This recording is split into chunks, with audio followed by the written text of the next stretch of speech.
नमस्कार, जय हिंद। मैं आपके साथ में आपका दोस्त प्रजापति आरबीसी।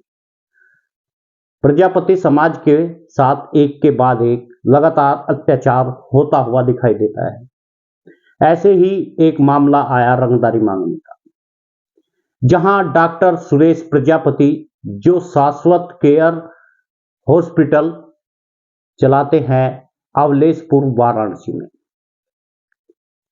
उन्होंने बताया और एक पोस्ट उन्होंने तमाम व्हाट्सएप पर शेयर की, जिसमें सोया हुआ प्रजापति समाज जागा नहीं।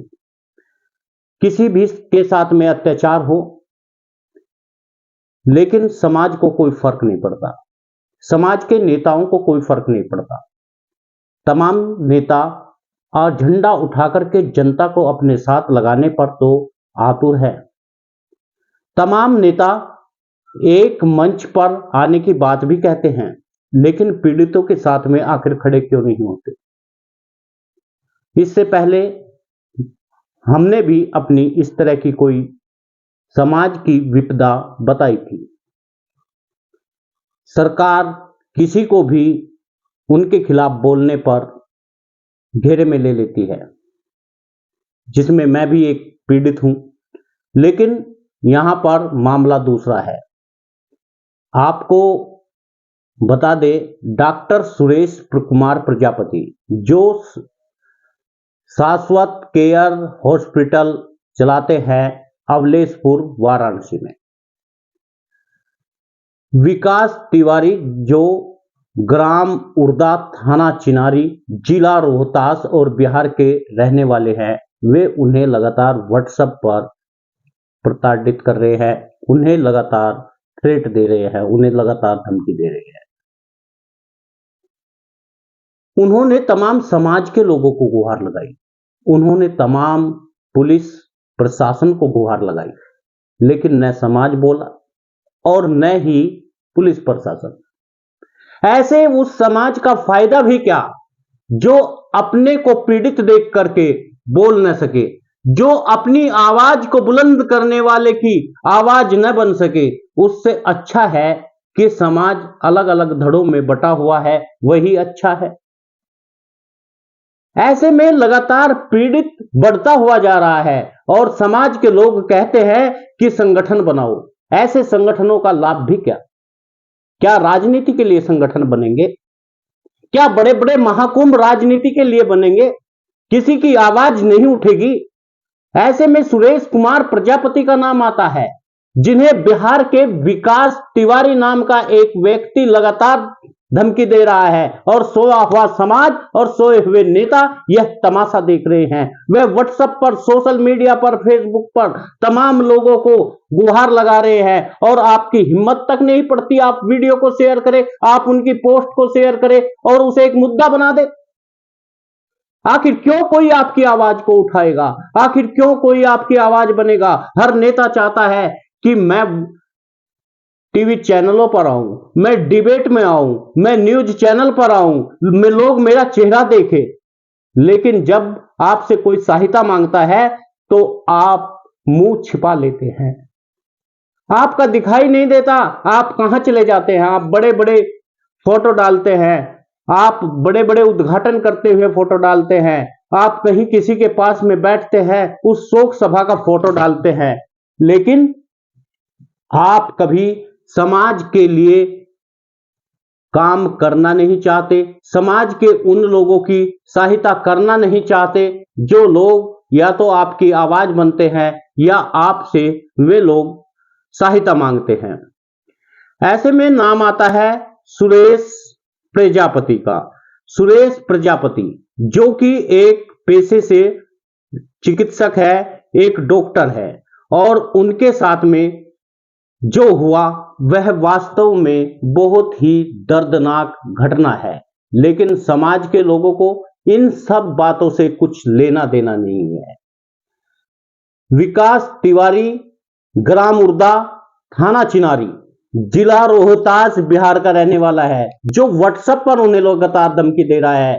थाना रोनिया में दिनांक 7/11/2023 को अपराध नंबर 0344 पर धारा 389, 504, 506 आरटी एक्ट 2008 और 67 में मुकदमा पंजीकरण कराया।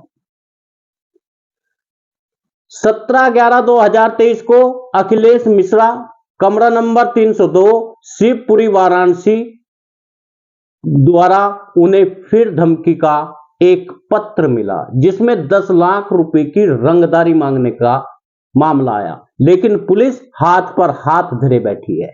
योगी सरकार की, योगी आदित्यनाथ की पुलिस, जिसको आप अपने व्हाट्सएप पेज पर और आप अपने फेसबुक पेज पर कहते हैं कि आप इन तमाम बातों को भूल जाइए, केवल हिंदुत्व की बात करिए। क्या तिवारी और प्रजापति दोनों हिंदू नहीं हैं? तो फिर तिवारी उसे धमकी क्यों दे रहा है, क्यों रंगदारी मांग रहा है? मिश्रा आज समाज से क्यों रंगदारी मांग रहे हैं?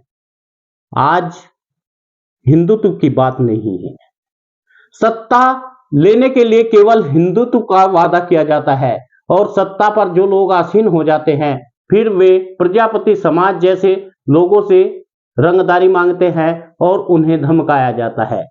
ऐसा ही मामला है कुछ थाना रोहनिया के रहने वाले अखिलेश मिश्रा का, जो शिवपुर में, वाराणसी में रहते हैं और धमकी भरा पत्र डालते हैं और थाना रोहनिया को मेडिकल डिपार्टमेंट को चैलेंज करने के लिए लिखा जाता है।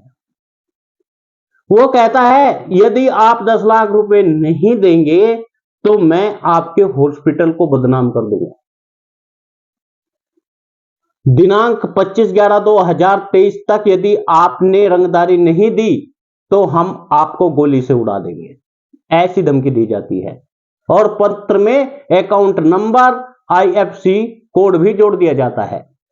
इस पत्र को प्राप्त करने के बाद में डरे हुए हैं सुरेश कुमार प्रजापति। डरे भी क्यों ना, डरने की भी बात है, क्योंकि उनका समाज आज किसी की लड़ाई लड़ना नहीं चाहता।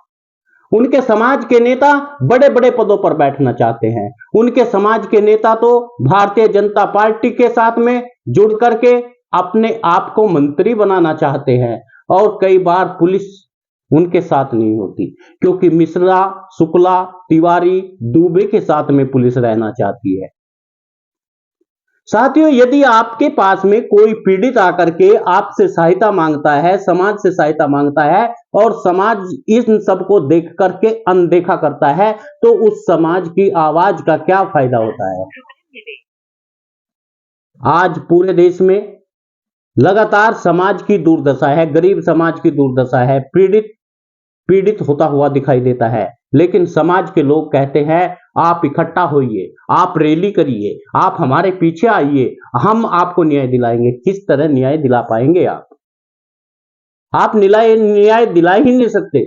अगर आपके न्याय दिलाने की बात होती तो सुरेश कुमार को आपने न्याय दिला दिया होता।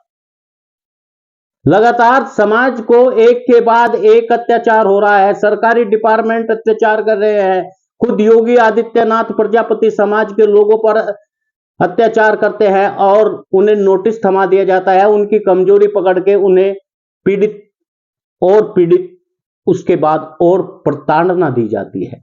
लेकिन हम सोए हुए हैं, हमें कुछ फर्क नहीं पड़ता। हमें तो राजनीति करनी है, हमें तो अपने फेसबुक पर लिखना है कि हिंदुओं जागो, हिंदुओं जागो। क्या आपको दिखाई नहीं देता? एक मिश्रा वो मुसलमान नहीं है और एक प्रजापति जो डॉक्टर है पेशे से, जो समाज का एक आधार बनाया जाता है, आधार होता है, उसके हॉस्पिटल को खत्म करने पर लगा हुआ है। एक तिवारी जिसका नाम विकास तिवारी है, वह रंगदारी मांगने का काम कर रहा है। अगर वो हिंदू को एक समझता तो क्या आपस में यह करता? बंद कर दीजिए इन ढकोसलों को और समाज के साथ में आकर अगर यदि आप खड़ा होना चाहते हैं, आप भारतीय जनता पार्टी की जय जयकार करते हैं, लेकिन भारतीय जनता पार्टी आपके समाज को अत्याचार कर रही है, क्योंकि आपको नेता बनना है, आपको समाज सेवा नहीं दिखती, आपको गरीब प्रजापति से कुछ लेना देना नहीं है, आपको पीड़ित से कुछ लेना देना नहीं है, आपको खाली एक खोखली राजनीति करनी है और वो राजनीति आप कर रहे हैं। अब समाज को समझना होगा, या तो आप समझ जाइए वरना आपकी राजनीति खत्म करने का काम भी करना हम जानते हैं। अगर समाज के नेता नहीं जागे और संगठन नहीं जागे तो उनकी राजनीति हम चलने नहीं देंगे। या तो समाज के पीड़ित के साथ में आ जाइए और खड़े हो जाइए। आप सभी मित्रों से निवेदन है, वीडियो को शेयर जरूर करिए। यदि आपने न्यूज़ चैनल को सब्सक्राइब नहीं किया तो कर लीजिए।